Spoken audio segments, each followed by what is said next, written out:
Welcome to Mindflow Radio. We are creating conscious community by sharing mindful manifesting skills and transcendental music. We are all in this together.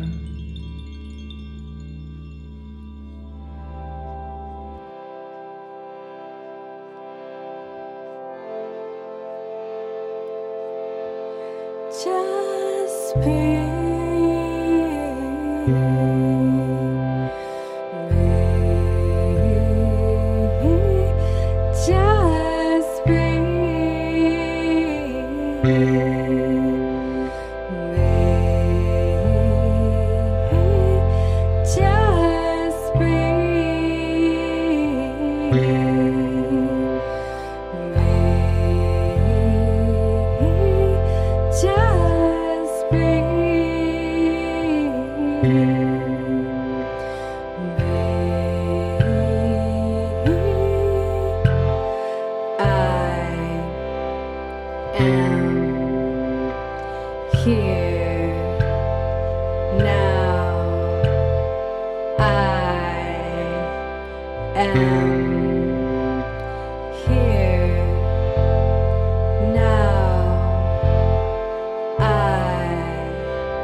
Just breathe.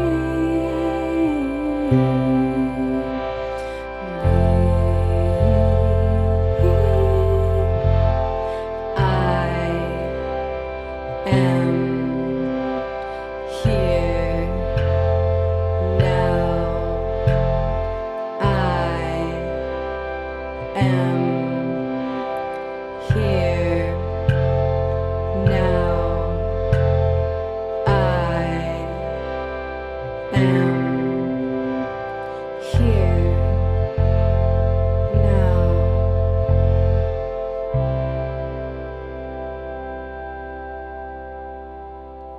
Welcome to Mindflow Radio. Mindflow Radio. She's Jai Lynn. And he's Monte. And here we are. The eternal present. Yes, that song, Be Here Now, just be here now. Mm-hmm. It's a call to the moment. Mm-hmm. You know, and so it's so important that we're able to connect with the moment. Yeah. Presence is where the peace lies. That's true. That's where contentedness is. Mm-hmm. And during difficult times, during challenging times, it's very empowering to still have that ability to be present. Yeah. You know, moments Agreed. of presence throughout the day. Mm-hmm. And ultimately, if we do have moments of presence throughout the day, we're more effective. Yeah. Even in challenging times. Yeah, it's important to be present during challenging times. Yeah. You know, then you make the right moves. Mm-hmm. Otherwise, if we get caught in rumination during the challenging times, then our minds just start getting agitated. Mm-hmm. And then our decision making is compromised. And from a place of fear, worry, concern, anger. Yes, because that's what the agitated mind kind of leads into those personality aspects, Mm-hmm. you know, or gluttony too. The agitated mind can lead into gluttony.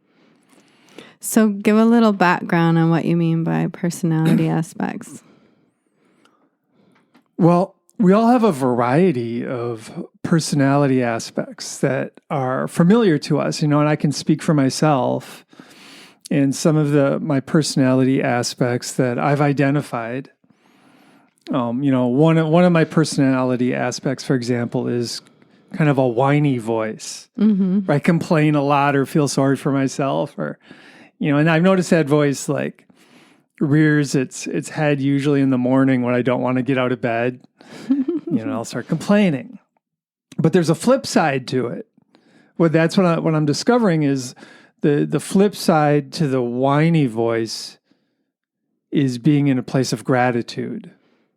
Okay. Yeah, the grateful voice. So I use my MMA, my mental martial arts skills, and when I identify myself as being caught up in the whiny personality aspect, I'll notice it. Number one, that's metacognition, noticing, or meta-awareness. I notice where my mind is at. I notice the personality aspect I'm engaged with. And then if it's not productive, I use my MMA skills, my mental martial arts skills to counter that aspect. And the way I counter whininess or feeling sorry for myself is just to get into gratitude. And the way I get into gratitude is just say thank you in my mind. Nice. A few times. So that's an example. I mean, another personality aspect that I was dealing with the other night was fear. Mm-hmm. I really had this, you know, because of, you know, various challenges in my life, Mm-hmm. right? And then it's like, oh, that might not be going the way I want it to, you know, or what does that mean? Or, you know, there's lots of reasons to be scared, right? Always, really. And, but I noticed my mind went into this fearful personality aspect. And what was happening in my mind is whatever was, I had this fear that kind of clouded every aspect of my life. Mm. You know, professionally and interpersonally and, you know, with my family and with my kids. And it was just like this fear.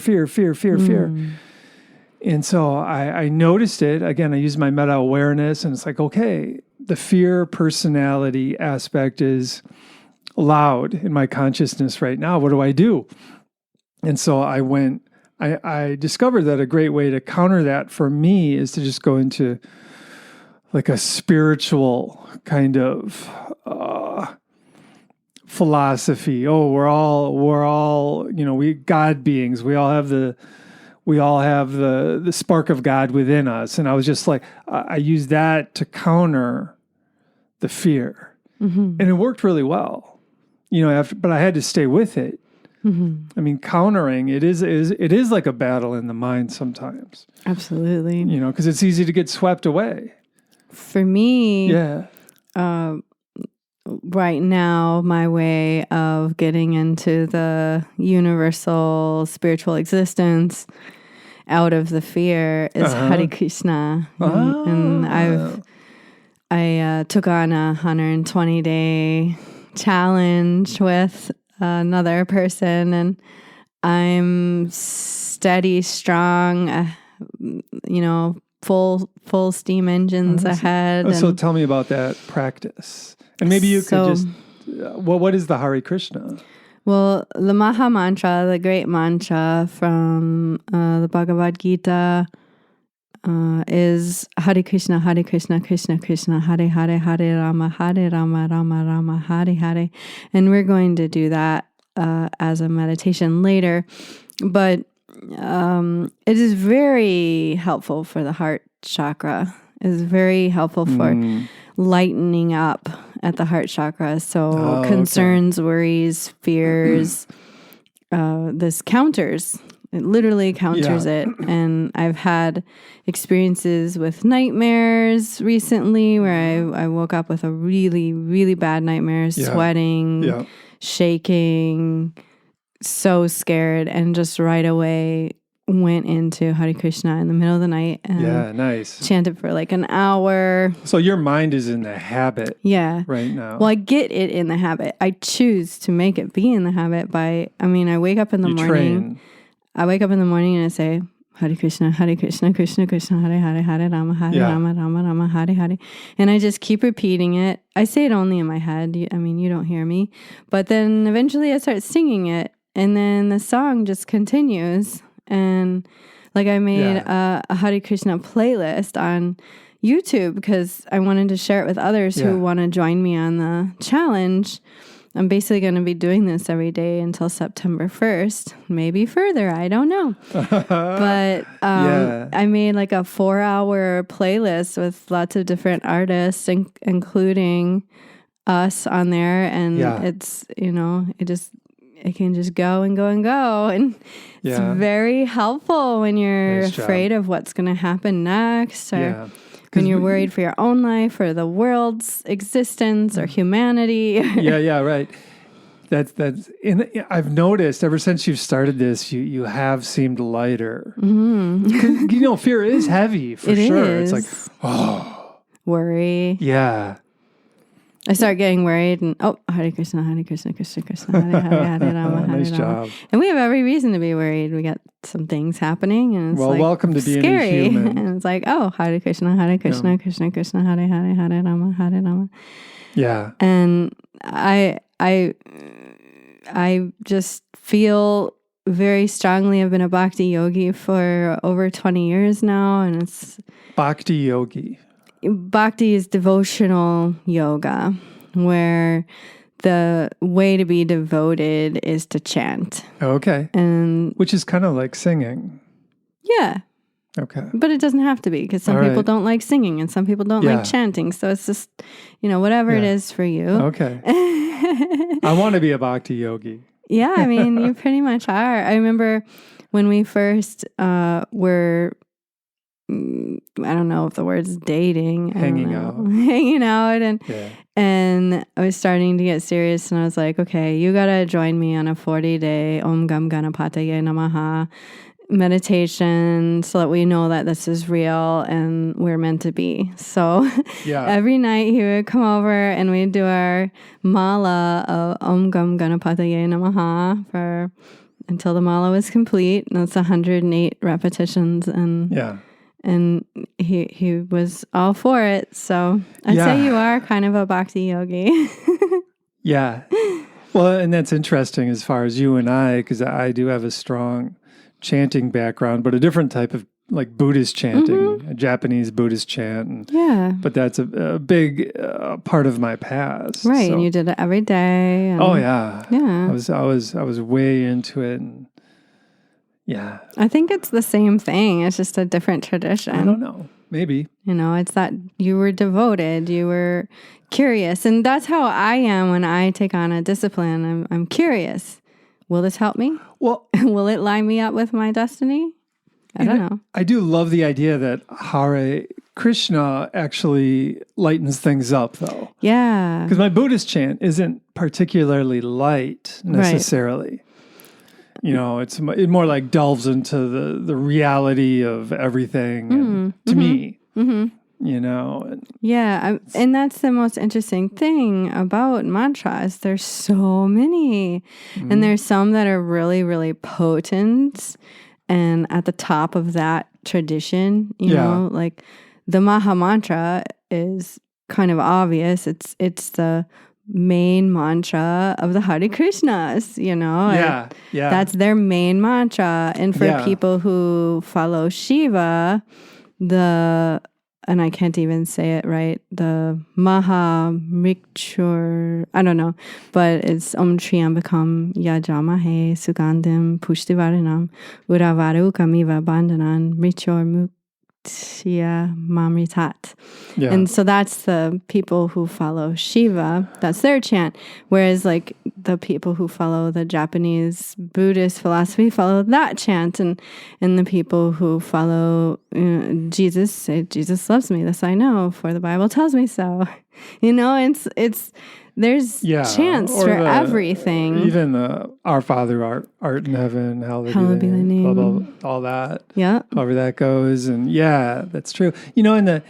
I just love the idea, though, that Hare Krishna is like it lightens things up. Right. And I do remember when we were at that Arise Music Festival in Colorado a few years ago, and man, I was like losing it because I wasn't getting any sleep, and it's hot and sunny, and I'm dehydrated and no sleep, and everybody's partying heavy around us. And there's like tons of people crowded together, and all the music sounds the same, and it's just like, oh.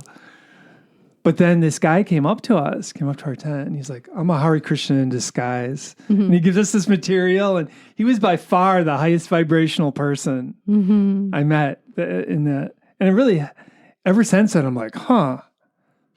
Yeah. There's power to this Hare Krishna there really is. movement, and the Hare Krishna and there are I would love to go visit a Hare Krishna community sometime, really. Yeah, I know there's one right in Chicago. And and I just have to put this out there because I know that, some people have been hurt by whatever cultural norm was something that they got involved with. And I personally know somebody who was hurt in a Hare Krishna community. So I just like to say, you have to, what am I trying to say? I'm trying to say that no matter what spiritual community you find yourself magnetized to, you still need to use caution and follow your intuition.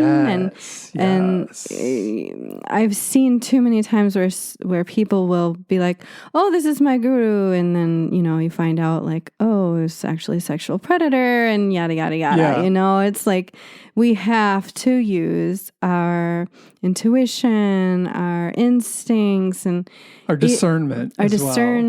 And no matter what's going on, no matter what how group high vibrational you're connecting with, and just because one quote unquote guru was a sexual predator, that doesn't mean like all Hare Krishnas are bad or all Kundalini yogis are bad. It's just like whatever it is, there's gonna be some people that get messed up because the power of being a leader goes to their head. Yeah. So no matter what, you still have to be the authority of your body and your mind. And it's good to try these things. Like I teach that it's important to, in yoga, we talk about doing things for 40 days, 90 days, 120 days, and 1,000 days, because that's how we really start to know whether or not something works. We have to do it every day for a period of time. Well, that's the way to really get get that vibration into your brain. Right. I mean, and see if it works for you. well, yeah, and to see how it's kind of like lifting weights for the body. If you're Right. really going to get results, you got to go at it for Yep. like 6 months. Right. You can't just lift weights one day and be like, a couple I'm times, sore, never mind. This sucks. It's not for, But if you're careful while you're lifting, it can be sustainable and you like it then, perhaps. Mm-hmm.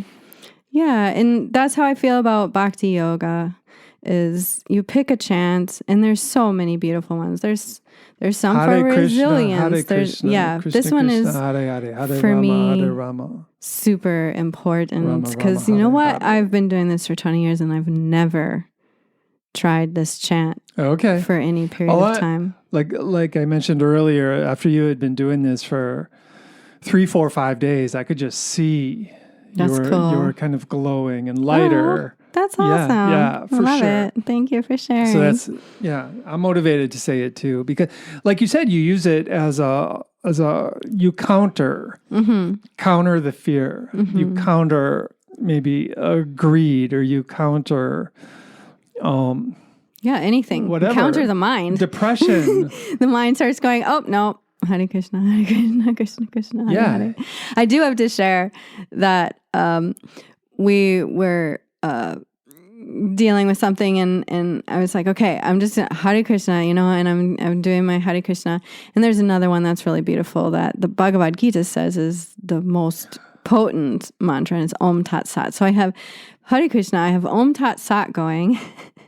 I have I am here now going, and it was like a bad band in my head, So you had all those too going much at once. going Yeah. because I did not want to let my mind think. So and that's how I am. I get into something and I just do it. Like, okay, Yeah. I'm going to shut my mind up. I don't care what it takes. And then I've got 3 mantras going in my head. And then I was sitting there and I was like, okay, all of them need to shut up right now because I just want peace. I just want quiet.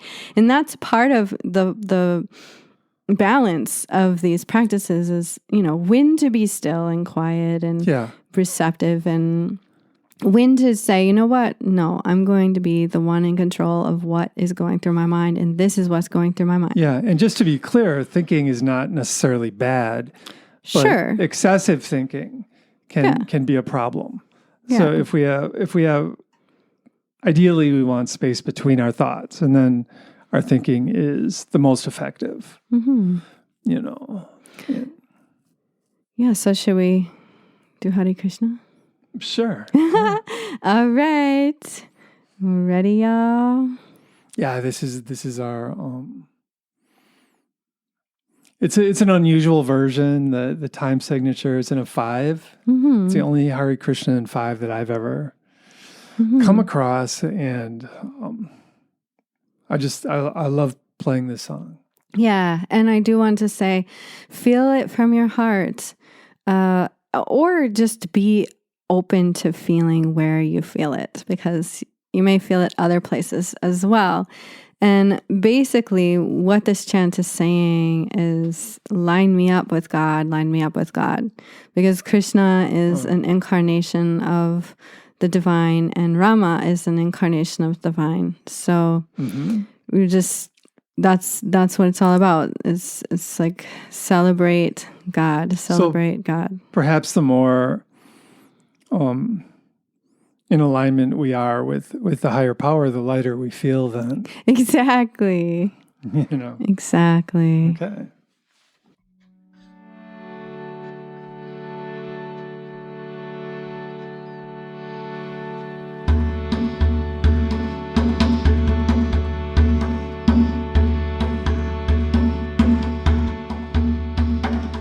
Hare Krishna, Hare Krishna, Krishna Krishna, Hare Hare, Hare Rama, Hare Rama, Rama Rama, Hare Hare.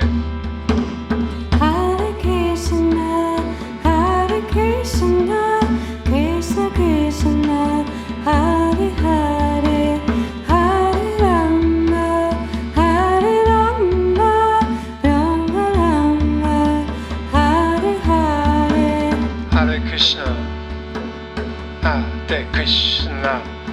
Krishna Krishna, Hare Hare, Hare Rama, Hare Rama, Rama Rama, Hare Hare. Hare Krishna, Krishna Krishna, Hare Hare, Hare Rama, Rama Rama, Hare Hare.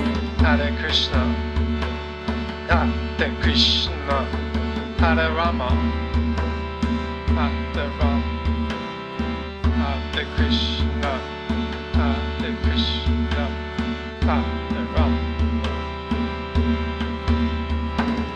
Hare Krishna, Hare Krishna, Hare Krishna, Krishna Krishna, Hare Hare, Hare Rama,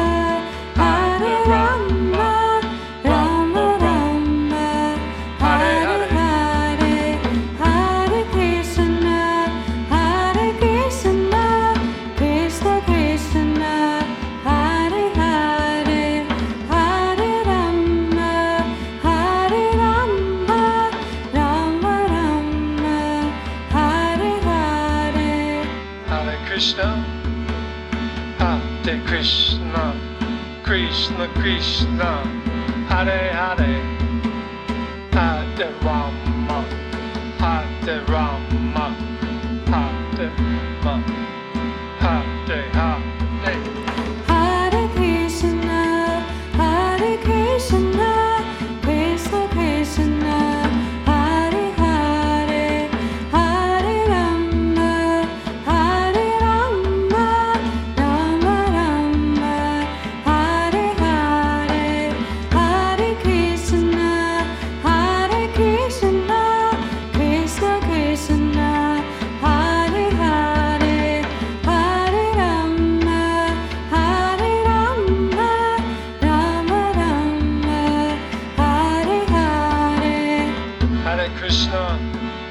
Hare Krishna, Krishna Krishna, Hare Hare, Hare Rama, Rama Rama, Hare Hare. Hare Krishna, Hare Krishna, Krishna Krishna, Hare Hare, Hare Rama, Hare Rama, Rama Rama, Hare Hare. Hare Krishna, Krishna Krishna, Hare Hare, Hare Rama, Hare Rama, Rama Rama, Hare Hare. Hare Krishna, Hare Krishna, Krishna Krishna, Hare Hare, Hare Rama, Hare Rama, Rama Rama, Hare Hare. Hare Krishna, Krishna Krishna, Hare Krishna, Hare Hare,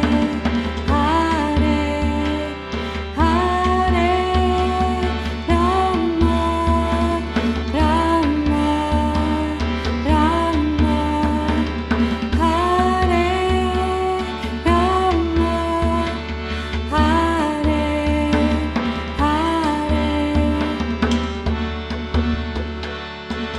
Krishna, Krishna Krishna, Hare Hare, Hare Rama, Hare Rama, Rama Rama, Hare Hare. Hare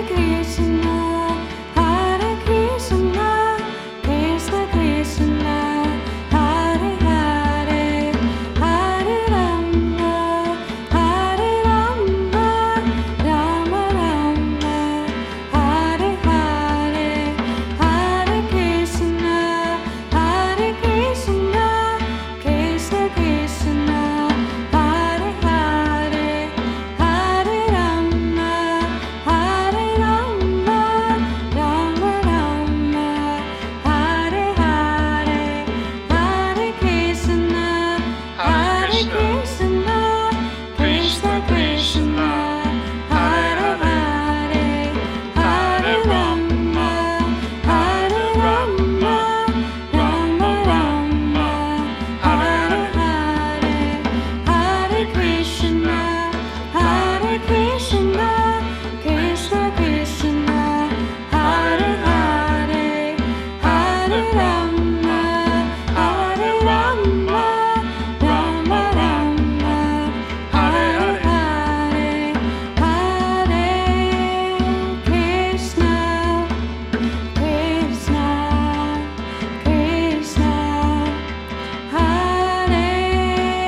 was pretty good, huh?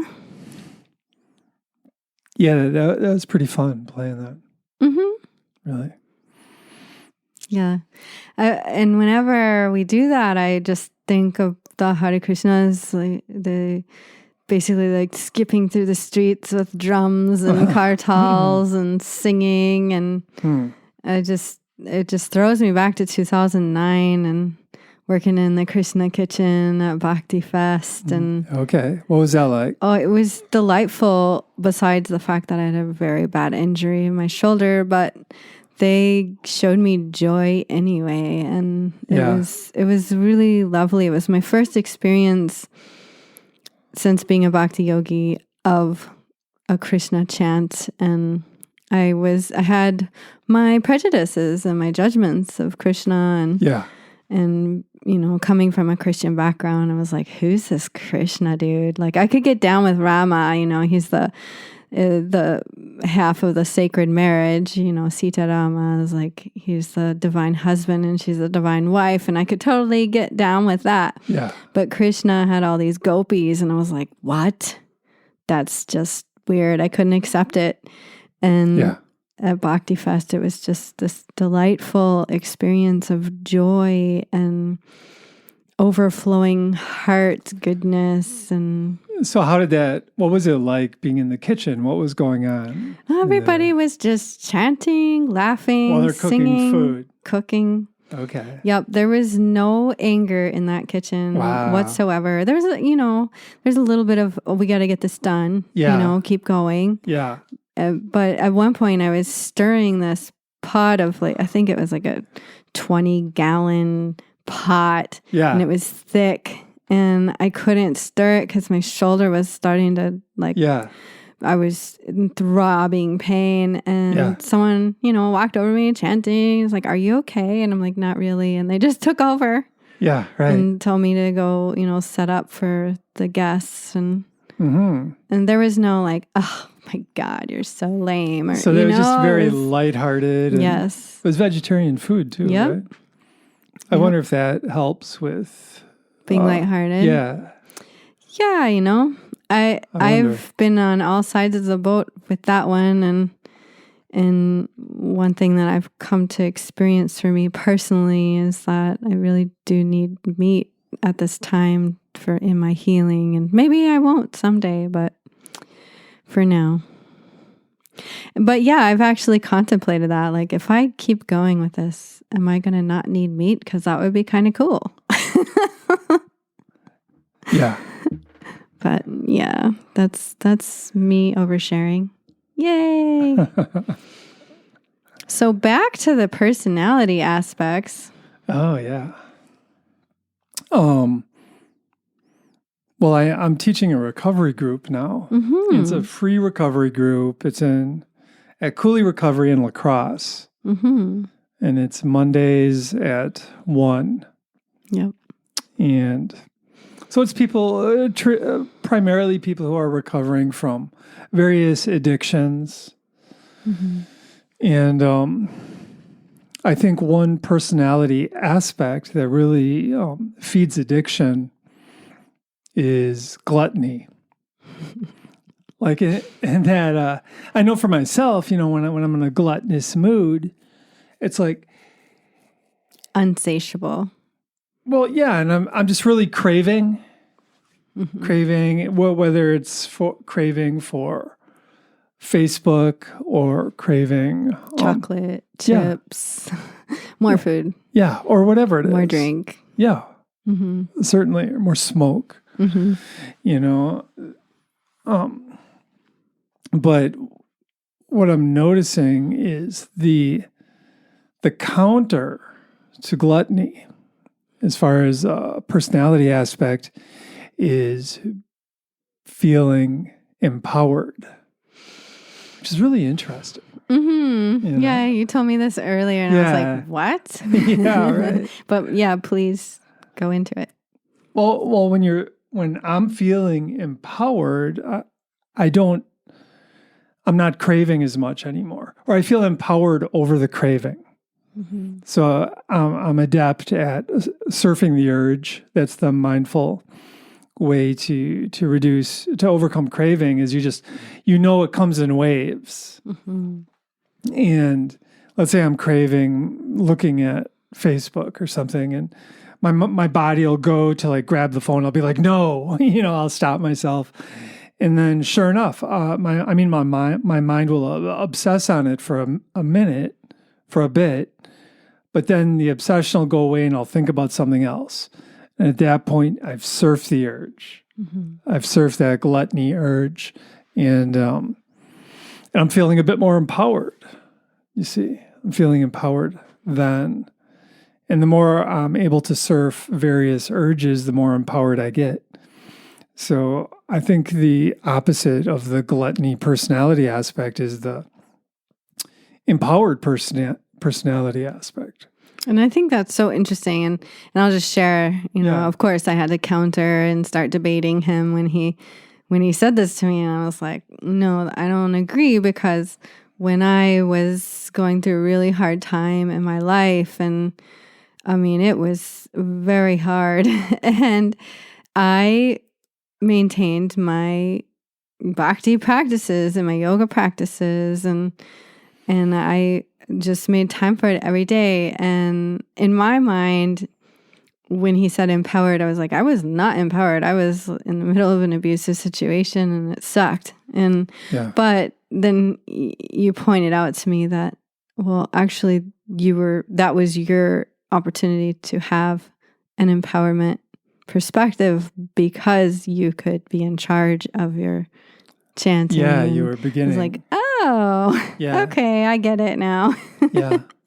Then when we're lacking in empowerment, that's when we really just crave whatever we're craving, and because that's, as far as the gluttony perspective, that's the way we can like feel better, is by indulging in these substances or activities or whatever it is we're craving. Yeah. And I think that's so interesting too, because in my opinion, most addiction is caused by a significant trauma of some sort. And so when I look at recovery, I look at recovery from the trauma healing side. Like, let's heal the trauma, which is empowering, and then we'll face the addiction. And that's kind of like my, what's that called? MO, modus apparatus. Like, okay, well, modus operandi. Let's nurture the part that's wounded, and then look at surfing the urge. And I mean, trauma can lead to addiction, but not always. I mean, I find myself, I'm addicted to a lot of things. But would you agree that people who are addicted to things are dealing with trauma? Well, I think we all deal with trauma. Okay. Well, all of us have some trauma in our past. And I mean, just look at your ancestors. Oh, no our doubt. Ancestors go back, 100,000 years ago. All of our ancestors were like living in caves and huts and fighting for survival. And I mean, and there was lots of trauma then, and there's lots of trauma now, and it's just like it's handed down. So dealing with that trauma is a big deal and super important. And it's a big part of our finding peace in our minds, is being able to, release some of that trauma and not hang on to it. And it's empowering to even say, oh, maybe some of these patterns going through me are trauma. Oh, well. Or trauma-based. I've heard that I can heal trauma. So that would mean that I'll be able to heal these patterns. And just being able to find moments of peace throughout the day, that gives you a break. I mean, when we're feeling triggered, we have flashbacks, being able to let those go. Worst case scenario, all over the place. Getting stuck in that fear, fear personality aspect. And we counter that with the thank yous or with the gratitude. So it's sort of like a subtle dance to find psychological wellness and balance. And absolutely. I mean, it's my personal belief is that we're all dealing with stuff and we're all confused on some level. And we're all in it together, though. And let's just keep evolving ourselves, and then our culture is going to evolve. I mean, it all begins in our minds. Mm-hmm. That's another aspect of reality, I think, is the human mind is just way more powerful than we give it credit for. Mm-hmm. And we need to respect that. And if we respect our minds, no, I'm not going to spend 5 hours on Facebook if I'm respecting my mind. Mm-hmm. Because I know I'm like shooting myself in the foot. And I'm shooting my culture in the foot too, perhaps, But if we really get in touch with the power of our own thoughts and our ability to manifest cool things, positive things, that's just very motivating. And that's a very empowering thought in itself. Yeah, the piece on the manifesting that I feel maybe holds me back in being able to manifest quicker. But there's this doubt that it's possible to manifest anything, and or maybe it's not on my dharma, or maybe it's not in my stars. I'm studying astrology, and all I want to do is figure out, am I really in for a big destiny? Should I just give up now? That's like the main objective, is really be able to understand my own stars so I can know how hard to push for my destiny, whatever my destiny is. And it's like, you don't have to just wait for an understanding like that. You can just be trusting and faithful. I don't know. That's where I get lost, though. It's there's doubt. There's sure, doubt. we can There's manifest. some doubt in everything. I mean, that's where the truth continuum comes in. When I say the mind is much more powerful than we realize, I'll put that on the truth continuum between 0 and 10. For me, that's like a 9.9. Yeah, I agree. But there is that 0.1 where maybe I'm wrong. So that's the doubt. Sure. There is doubt in everything. And it's just, I don't know, as far as destiny goes, Buddha says we're all destined to get enlightened eventually. So maybe that's really the destiny that's worth moving towards. Right. And we're all going to, according to Buddha, we're all going to get there. And it might take somebody 100 lifetimes from now or more, or it might be this lifetime. Yeah. I think, I'm just trying to, I guess, advocate for those of us who really have a hard time with the idea that we can manifest good things for ourselves. Yeah. Because I know that a lot of people have witnessed the things that weren't so good that were manifested in their life, and whether or not, one is able to take responsibility for that is one thing, but it's hard when you've had a hard life. Yeah. And be like, okay, so I get doubtful when it's like, oh yeah, I think I can manifest a mansion and I'll manifest like $3 million and a Tesla. And it's like, wait a minute. Yeah. Well, obviously manifesting is not all about money, but sure. And stuff. I mean, it's about, can I manifest, just a contented life? That's what I want to manifest. Yeah. Well, that's healthy and content. Maybe that's a more reasonable and more aligned manifestation goal. Okay. Perhaps, Gotcha. Yeah. I'm down with that. But what you're saying, though, is, for those of us who have had a lot of difficulties, that they're in our subconscious, there's a lot of programming that holds us back from believing we can manifest a better life. Yeah. Like the feeling like, oh, the next shoe's going to drop, or things never work out for me, or whatever. Oh, yeah. But that's through all these practices, we're reprogramming our subconscious, which is really critical to understand, because our conscious mind is just like 5% of our mind, where our subconscious is like 95%. And if we're not able to access that subconscious and get in there and reprogram it, we're stuck.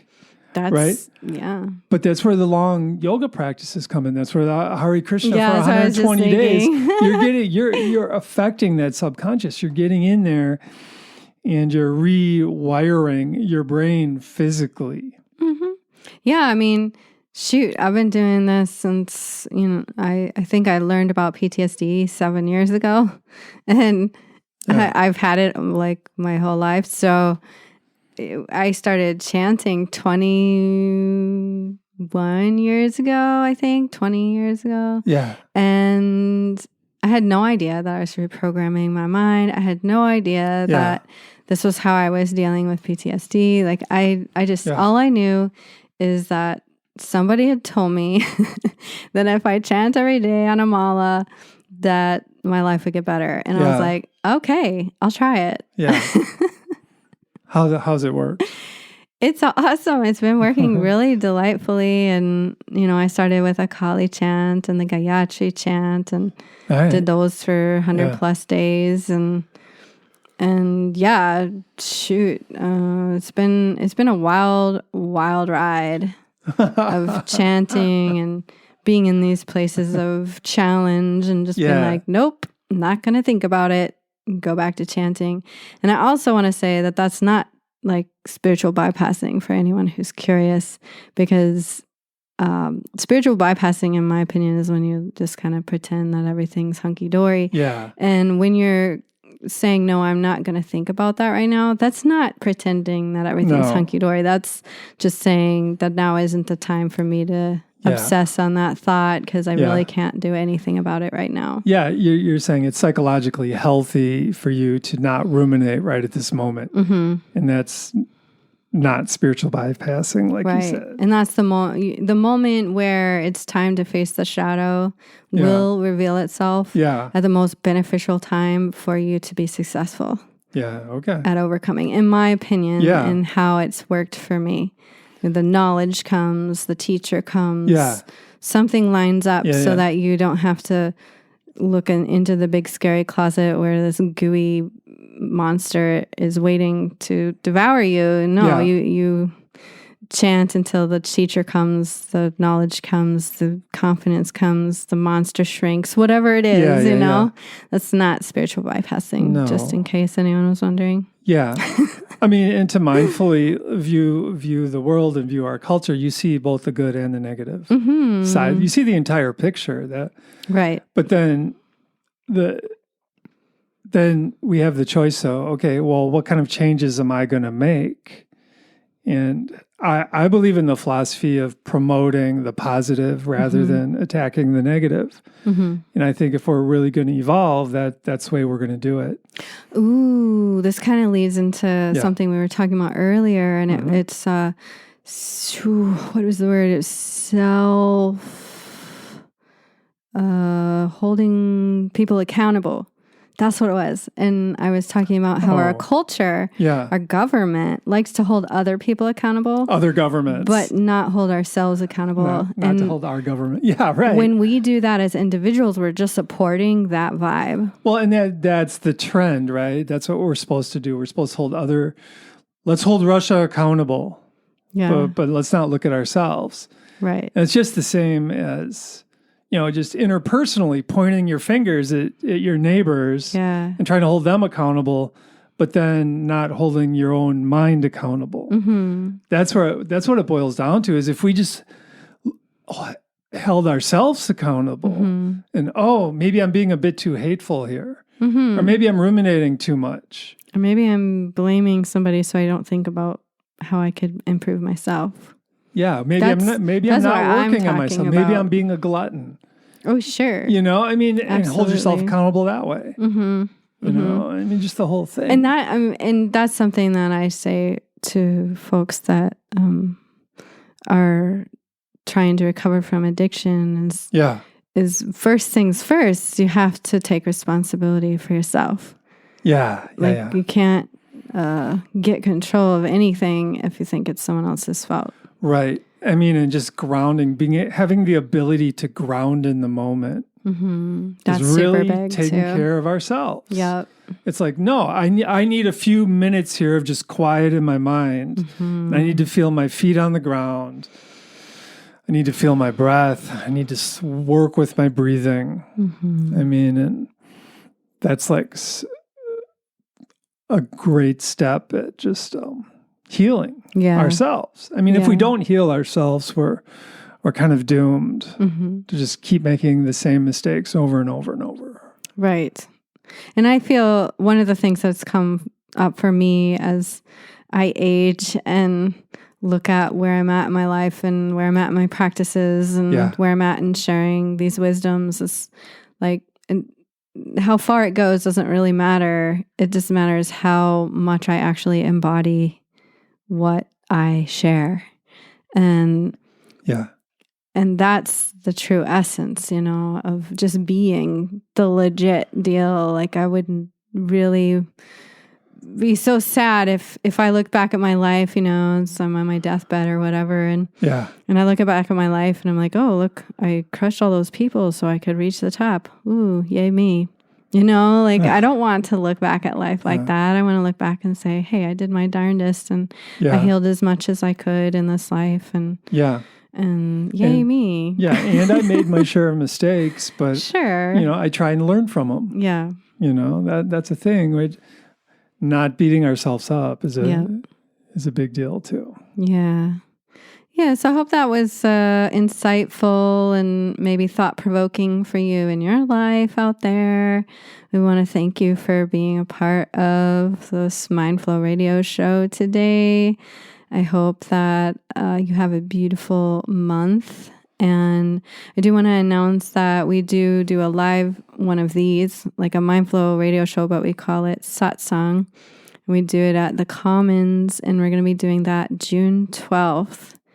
So if you have the ability to and you're in Viroqua, come and join us for some song and spiritual contemplation. We begin at noon, and it's an hour long. And Monty's looking at me. Well, June 11th. Oh, and June 11th is going to be some fun at the Commons as well. At 6 to 9 p.m. Club Nouveau is going to be there. We're going to be doing some stuff at 6. Yeah.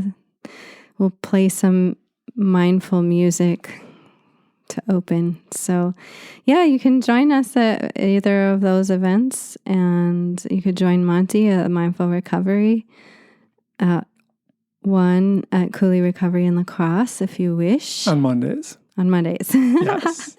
And I think that's all we got for announcements. We're going to play some pretty music on the way out. And again, thank you for being here.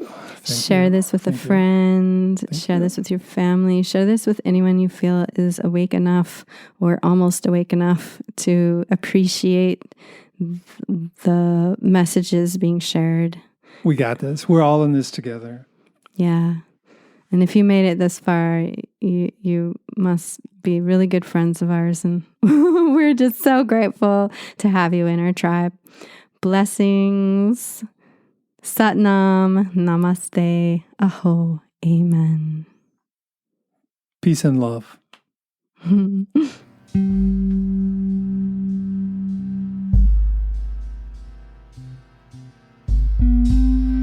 Waters of the earth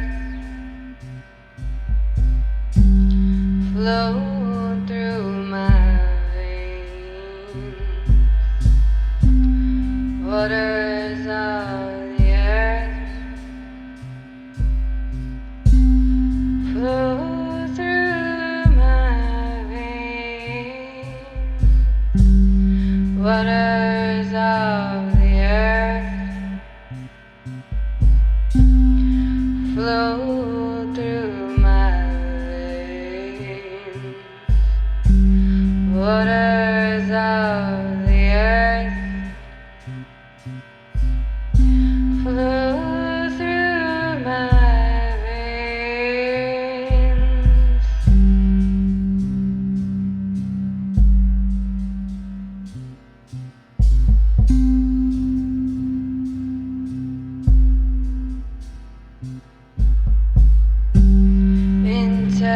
Interconnected,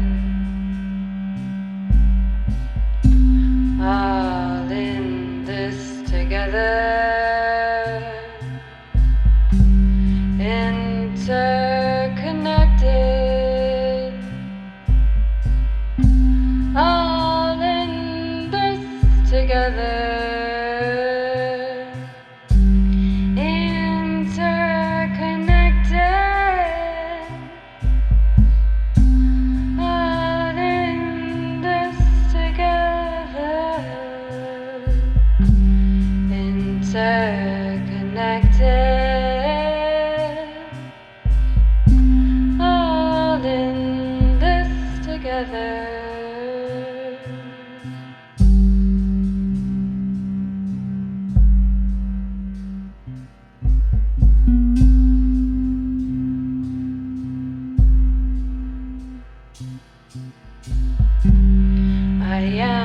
part of you, and you are a part of me. I am a part of you, and you are a part of me. I am a part of you, and you are a part of me. I am a part of you.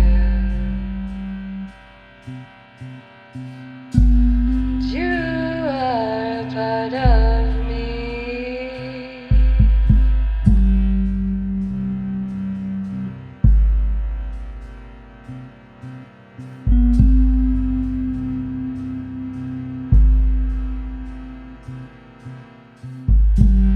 Waters of